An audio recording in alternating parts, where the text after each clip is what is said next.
Churaibari police arrested a person named Abdul Salam, also known as Kutu Mia, on charges of uploading a video clip on social media criticizing BSF during the India-Pakistan war. A Muslim youth posted negative statement against border security forces in the social media, criticizing the BSF during the current war-like situation between India and Pakistan.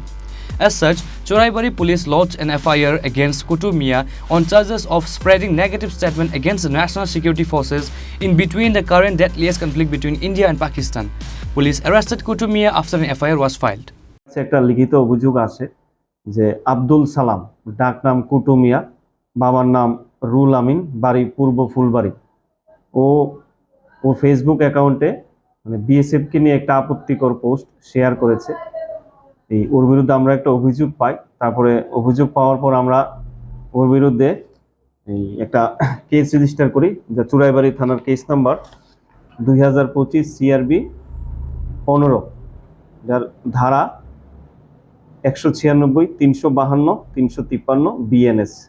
তারপর আমরা case register করার পর আব্দুল সালামকে arrest করি। আজকে সকালে তাকে arrest করি। অ্যারেস্ট করার পর আজকে তাকে আমরা কোর্টে চালান করি। ফেসবুকে শেয়ার করেছে। শেয়ার তো কতগুলো জিনিস আছে যেগুলো দেশ বিরোধী। এসব পোস্ট যদি কেউ শেয়ার করে তাহলে তার বিরুদ্ধে আইনানুগ ব্যবস্থা নেওয়া হবে। যথারীতি যেসব পোস্টগুলা দেশ বিরোধী বা আমাদের সৈনিকের বিরোধী বা তাদের মনোবলকে দুর্বল করবে, এসব পোস্ট শেয়ার করা বা ওইসব পোস্টকে লাইক করা থেকে বিরত থাকাই ভালো। The state police urged the people not to spread such negative statement posted in social media. Bureau report, Chini Khorang.